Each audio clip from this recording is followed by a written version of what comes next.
Hi friends, welcome to Sri Renga's kitchen. இன்றைக்கி நம்ம கிச்சனில் ஒரு ஹெல்த்தியான டேஸ்டியான சௌ கூட்டு ரெசிபி தான் பார்க்க போகிறோம். இது சாதம், வெரைட்டி ரைஸ், ரச சாதம் எல்லாத்துக்குமே டேஸ்ட்டாக இருக்கும். வாங்க பார்க்கலாம்.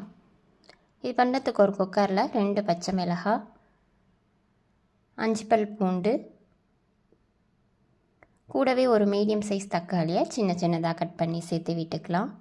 2 சௌவை மேலே தூள் சீவிட்டு சின்னதாக கட் பண்ணி எடுத்திருக்கேன். இப்போ இது எல்லாத்தையுமே சேர்த்து விட்டுடலாம். 1/4 கப் பாசி பருப்பை 2 தடவை நல்லா வாஷ் பண்ணி எடுத்திருக்கேன். இப்போ இதையும் சேர்த்து விட்டுடலாம்.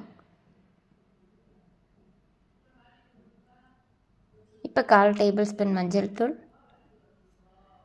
தேவையான அளவு உப்பு,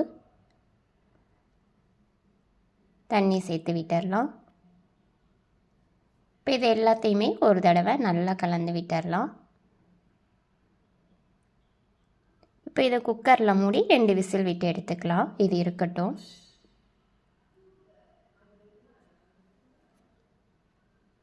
இப்போ விசில் அடங்கணுன்னா குக்கரை ஓப்பன் பண்ணி எடுத்துடலாம்.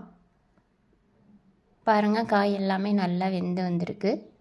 இப்போ இதெல்லாம் நம்ம தாளித்து சேர்த்து விட்டுடலாம்.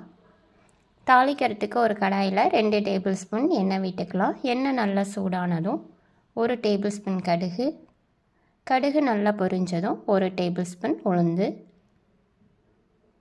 1 டேபிள் ஸ்பூன் சீரகம் சேர்த்து விட்டுக்கலாம். உளுந்தும் செவந்து சீரகமும் வறுப்பட்டானா 1 வரமிளகாவை 2 கிள்ளி சேர்த்துட்டு கொஞ்சம் சின்ன வெங்காயத்தை 2 கட் பண்ணி சேர்த்து விட்டுக்கலாம். 1 கொத்து கருவேப்பிலை. இப்போ இது எல்லாத்தையுமே நல்லா வதக்கி விட்டுடலாம். இப்போ கொஞ்சமாக பெருங்காயத்தூள் சேர்த்துட்டு இதை ஒரு தடவை வதக்கி விட்டுட்டு நம்ம தாளித்ததை கூட்டில் சேர்த்து விட்டுக்கலாம். வெங்காயத்தை இந்த அளவு நல்லா வதக்கி விட்டுக்கோங்க. அப்போ தான் நல்லா டேஸ்ட் கொடுக்கும். இப்போ இது எல்லாத்தையுமே ஒரு தடவை நல்லா கலந்து விட்டுடலாம்.